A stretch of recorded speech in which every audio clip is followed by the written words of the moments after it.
Thank you very much, Kehoe. First of all, I'd like to thank the Labour Party Deputy Howland for putting down this very important motion. What I would like to say, first of all, is that I will defend the Labour Party's position in government from 2011 to 2016, and the role played by Deputy Howland and the role played by Deputy John O'Sullivan and many other Labour ministers who made very difficult decisions during those years. And I can assure you, Kehoe, had it been some of the people on the opposite side of the House, I don't believe this country would be in the position that it is in today in the economic recovery that we have made over those years. So, again, I will defend the position of both Deputy Howland and Deputy John O'Sullivan on those. But whatever about the next time, but let me state to you, Deputy Anya, we were there when the people needed us. I want to acknowledge... Minister, if you could, I am now standing up as chairperson, please. Will you stop the personal interaction, please, on both sides? Otherwise, I'm suspending the Dáil, most reluctantly. So, if you could, for the last time. Thank you. But I want to acknowledge the contributions of all the speakers to today's debate. And we are reminded that Dáil Éireann, 100 years ago, committed itself to the imperative of the democratic programme and the principles of justice and equality to support the development of all children and in order to ensure a fair start for early childhood. We are asked to reiterate that commitment through a range of actions and initiatives right across government. The Labour Party motion has spans a number of areas of government activity, including the well-being of education and development of children, child homelessness, citizenship, access to information for adopted people about their birth parents, equal parenting rights for same-sex couples, access to quality and affordable childcare, access to a prompt special needs assistance and support services, access to primary education fully free of charge. Specifically, the opposition party motion called on government to ensure no children remain in homelessness, to implement the affordable childcare scheme, to provide free of charge general practitioner care to all children under the age of 18 years of age, to prepare and implement a comprehensive strategy to eliminate consistent child poverty and maternal deprivation, and to report to the Dáil on its implementation of this strategy. My colleague, the Minister for Children and Youth Affairs, set out the government's response on each of these issues. She asked the House to commit strongly to the principle of ensuring a fair start for every child, underpinned by the principles of justice and equality. She called on us to endorse the objectives of the democratic programme of the First Dáil by supporting the development of all children and to making provision for their physical, mental and spiritual well-being to the children to alleviate poverty, and I asked the House to do likewise. This government is investing widely in services for children, particularly those most vulnerable. This is evident, for example, in an increase of €107 million, or 8% increase over 2018 in the 2019 vote of the Department of Children and Youth Affairs. A department set up on the initiative of the government to put in place a unified framework for policy legislation and service provision across government for children and young people. In the area of early learning and the care, which we have received the budget by 117% over the past 4 budgets. We recently published First 5, a whole-of-government strategy to improve the lives of babies, young children in the birth to age 5 age range, and the lives of their families, which speaks directly to the aspirations set out in the democratic programme.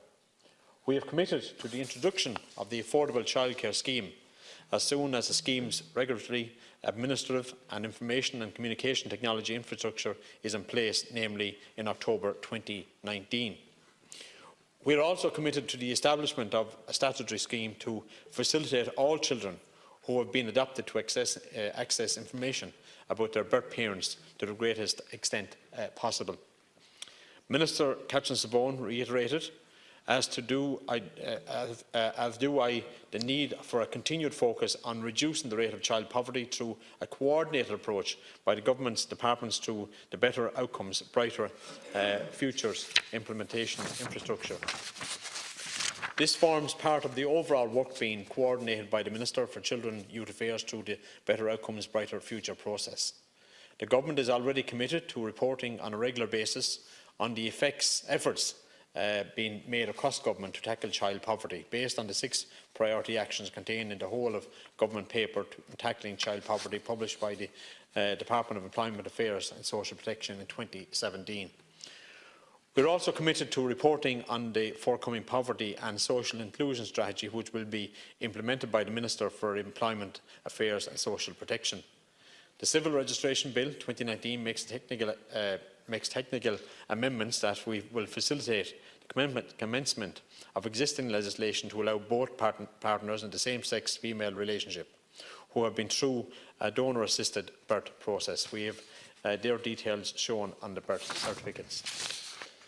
The provisions of the Children and Family Relationship Act 2015, as well as the general scheme of the Assisted Human Reproduction Bill 2017, uphold the principle of equal recognition of same-sex and opposite-sex parents.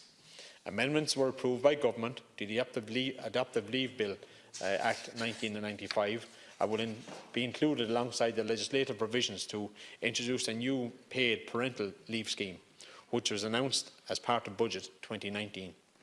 The proposed amendments will afford the same entitlements to adoptive leave and benefits to all couples who are married, cohabiting, or who are in a civil partnership irrespective of gender. In the area of health care, the Government remains committed to the extension in phases and subject to negotiation to GPs of free GP care under the age of 18 years. With regard to the citizenship, Ireland currently confers citizenship to a child born on the island of Ireland if one or other of its parents has been lawfully resident on the island of Ireland for 3 out of the last 4 years.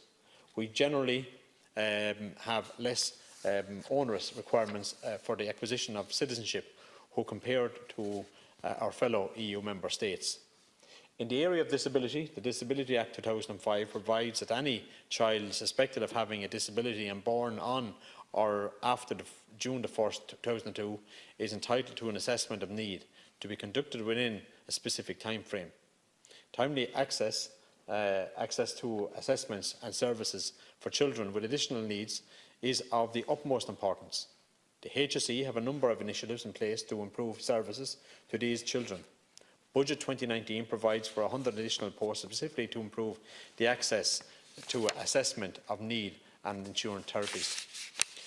On the education side of the Department of Education Skills Policy Initiative, delivering equality of opportunity in schools, DESH, is aimed at tackling educational disadvantage in primary and post-primary schools, and the DESH Plan 2017 sets out the vision for future interventions in the critical area of educational disadvantage policy. Much good work has been done by the Department of Education and Skills in supporting a range of interventions across the education spectrum, with the objective of achieving its vision for education to become a proven pathway to better opportunities for those in communities at risk of disadvantage and social exclusion. We are also putting in place supports any measures that can be put in place to reduce school costs for parents. All schools must be sensitive to the financial pressures on parents in making decisions, not just about fees, but about any matter that has cost implications for parents, including amongst other uniforms and books. In this context, the Minister for Education and Skills has issued specific guidance to schools on the issue of costs and the need for schools to do everything possible to keep costs down for parents. Minister McHugh also intends that under the draft legislation on a parent and student charter, schools will be required to consult students and parents regularly in relation to school costs and working to avoid costs acting as a barrier to participation. The Government's commitments contained in Rebuilding Ireland, the Government's Action Plan on Housing and Homelessness, are designed to increase the overall supply of new homes to 25,000 per annum by 2020, to deliver an additional 50,000 social housing units in the period of 2021 and to meet the housing needs for an additional 87,000 households through the Housing Assistance Payment Scheme and the Rental Accommodation Scheme. In conclusion, supporting households experiencing homelessness is a priority for this Government. Budget 2019 increased the funding available to local authorities for the provision of homelessness services by over 25% to €146 million. At Kehoe, it is clear from today's debate that members of this House share a common commitment to improving the lives of our children, particularly those most vulnerable. While there may be some differences between us in terms of the approach, that does not dilute in any way our shared determination to pursue an ambitious, integrated, cross-government strategy to effect real change. The breadth and depth of the actions outlined spans numerous government departments and indicates that we are making real progress. We must continue with this work and in doing so honour the ambitions of the first Dáil. Thank you very much.